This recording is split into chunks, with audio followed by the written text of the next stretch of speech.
Brought to you by V-Guard, co-powered by Sensodyne and Vimal.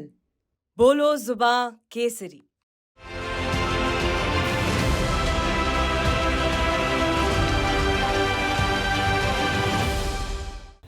Dhananjay Singh UP के बाहुबली नेता धनंजय सिंह सवेरे 8:13 पर जेल से रिहा हुए।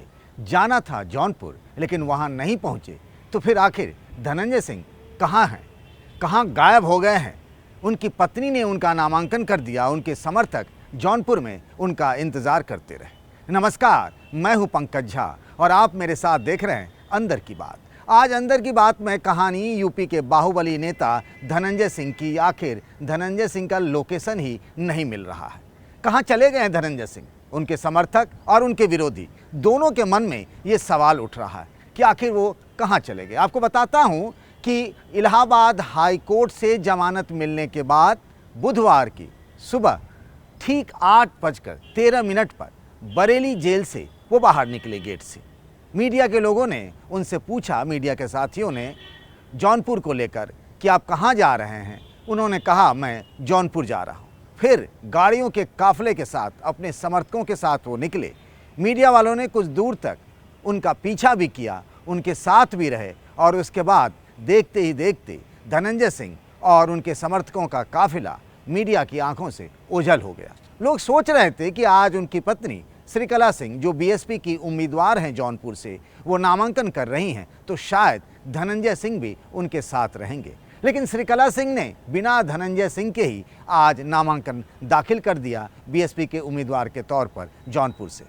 पहली बार वे लोकसभा का चुनाव लड़ रही हैं। वो जौनपुर जिला पंचायत की अध्यक्ष भी हैं। उनसे लोगों ने पूछा भी कि वो जेल से छूट गए, वो साथ रहते तो शायद नामांकन करना अच्छा होता। उन्होंने कहा, आज एक सेट में हमने नामांकन कर दिया है, फिर वो जब आ जाएंगे तो नामांकन करूंगी। लेकिन धनंजय सिंह तो जौनपुर पहुंचे ही नहीं। तो आखिर कहां चले गए धनंजय सिंह? ये सवाल सबके मन में कौंध रहा है, उनके समर्थक भी और उनके विरोधी। विरोधी यानी दो तरीके के।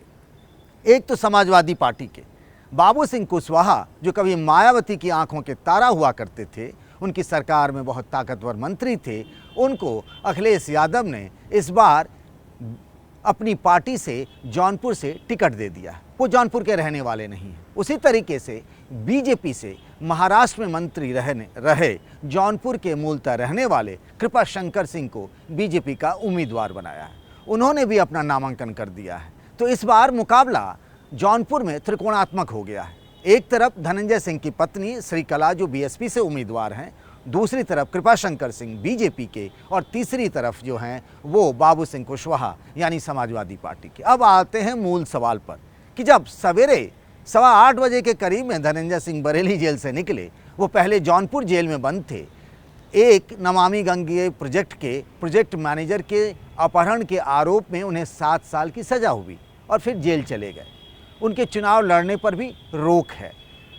उन्हें जमानत तो मिल गई है, लेकिन जब बरेली सेंट्रल जेल से वो निकले तो आखिर कहाँ चले गए? जाना था जौनपुर। हमने पता लगाया, जिसको हम कहते हैं अंदर की बात, कि आखिर धनंजय सिंह कहाँ चले गए। कुछ लोगों ने कहा कि शायद वो दिल्ली चले गए हैं अपने किसी दोस्त वकील से मिलने। अगली बार के लिए यानी सुप्रीम कोर्ट में वो इस मामले को, यानी इलाहाबाद हाई कोर्ट ने जो उनके मामले में फैसला सुनाया, उसको चुनौती देने के लिए किसी सीनियर लॉयर से वो कानूनी राय मशवरा करने के लिए दिल्ली चले गए, ऐसा उनके समर्थकों की एक टीम ने बताया। लेकिन जब हमने जांच पड़ताल शुरू की तो पता लगा कि नहीं, वो तो कहीं और आशीर्वाद लेने चले गए हैं। उनका मानना ये है कि उनकी कृपा से ही कोर्ट ने उन्हें राहत दी है, जमानत दी है, और कम से कम उन्हें थोड़ी राहत मिली है। थोड़ी आफत तो अभी भी है, क्योंकि सज़ा पर रोक नहीं हुई है। तो आखिर किसका आशीर्वाद लेने चले गए?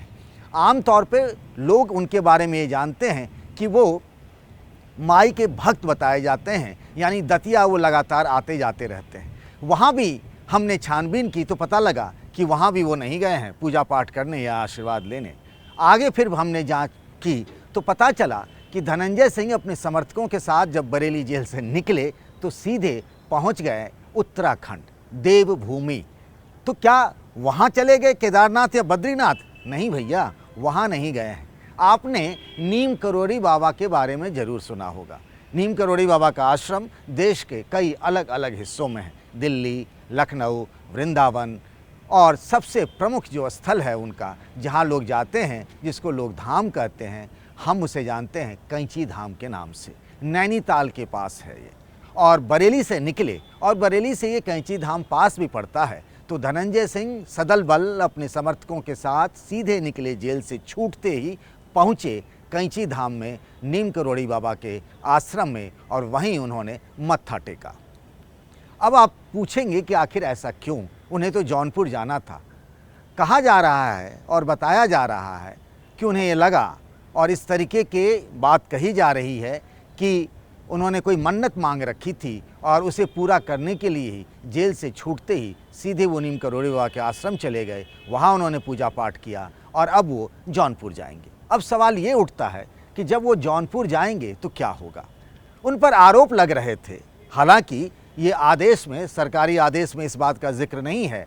उन पर आरोप लग रहे थे कि जब वो जौनपुर जेल में थे तो उनकी पत्नी जब चुनाव लड़ रही हैं तो चुनाव प्रचार को वो प्रभावित कर रहे हैं। ऐसी शिकायत चुनाव आयोग से की गई थी, लेकिन चुनाव आयोग ने इस पर कोई संज्ञान बहुत ज़्यादा नहीं लिया। हालांकि यूपी सरकार ने एक आदेश जारी करके उनको जौनपुर जेल से बरेली जेल ट्रांसफ़र कर दिया था, और उस सरकारी आदेश में लिखा गया था कि प्रशासनिक कारणों से, यानी एडमिनिस्ट्रेटिव रीजन्स की वजह से उनका जेल ट्रांसफ़र किया जा रहा है। उसमें और किसी कारण का या वजह का खुलासा नहीं किया गया था। और जिस दिन उनको बरेली जेल ले जाया जा रहा था जौनपुर जेल से, उसी दिन इलाहाबाद हाई कोर्ट से उनको राहत मिल गई थोड़ी, यानी जमानत मिल गया। अब सवाल ये उठता है कि जौनपुर के चुनावी मुकाबले में क्या हो जाएगा। मामला बहुत दिलचस्प हो गया है। एक बात और हम बताना चाह रहे हैं कि धनंजय सिंह की पत्नी, जिनको बीएसपी का टिकट मिल गया है, और धनंजय सिंह 2009 में भी जब पहली बार या फिर कह लें आखिरी बार जो सांसद बने थे, तब भी बीएसपी के टिकट पर ही वो सांसद बने थे। बाद में बीएसपी प्रमुख मायावती ने उन्हें पार्टी से बाहर कर दिया था। इसके बारे में तमाम तरह की वजहें बताई जाती हैं, लेकिन फिर मायावती ने उन पर दांव चला है, यानी श्रीकला सिंह लड़ रही हैं तो धनंजय सिंह के प्रभाव के कारण ही। अब सवाल ये उठता है कि जो जौनपुर की सीट है, ये बीजेपी के लिए बहुत आसान सीट नहीं मानी जाती रही है। 2014 में जब मोदी लहर था, तब भी वहाँ से केपी सिंह, जो बीजेपी के सांसद बने थे, बहुत कम मामूली वोटों के अंतर से जीत पाए थे। फिर 5 साल बाद जब 2019 में चुनाव हुए, जब सपा और बसपा का, यानी मायावती और अखिलेश यादव का गठबंधन था, तब बीएसपी के उम्मीदवार श्याम सिंह यादव चुनाव जीतकर सांसद बन गए थे। हालांकि इस बार उन्हें टिकट नहीं मिला कहीं से, तो वो चुनाव ही नहीं लड़ रहे हैं।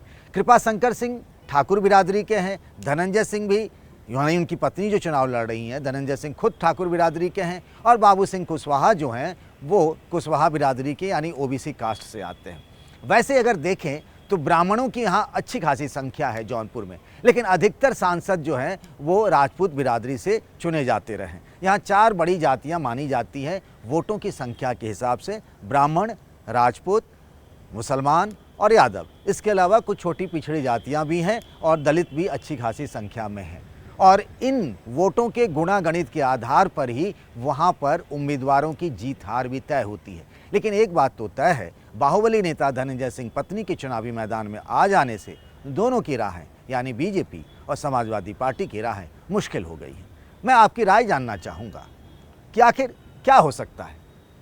कुछ लोग ये भी कह रहे हैं कि धनंजय सिंह को सहानुभूति का वोट भी मिल सकता है, यानी जिस तरीके से जेल ट्रांसफ़र हुआ या फिर उनको सज़ा हुई, हालांकि उन पर मुकदमा था और इस मामले में सज़ा हुई, लेकिन चुनाव के मामले में हर व्यक्ति अपने अपने हिसाब से उसको भुनाने की कोशिश करता है। तो क्या धनंजय सिंह को इस मामले में वो जैसा सोच रहे हैं उस हिसाब से वोट मिल जाएगा, या फिर कानून और व्यवस्था जो योगी राज में कहा जाता है उसको कैश करा पाएंगे कृपा शंकर सिंह, या फिर जिस आधार पर बाबू सिंह कुशवाहा को उम्मीदवार बनाया है समाजवादी पार्टी ने कि मुस्लिम, यादव और साथ में कुशवाहा बिरादरी मिल जाए तो उनका काम बन जाए। आपको क्या लगता है इस बार मामला किसके साथ जा सकता है, किसके जीतने की संभावनाएं अधिक है? आपकी राय का इंतज़ार रहेगा। तब तक अपना ख्याल रखिए। नमस्कार।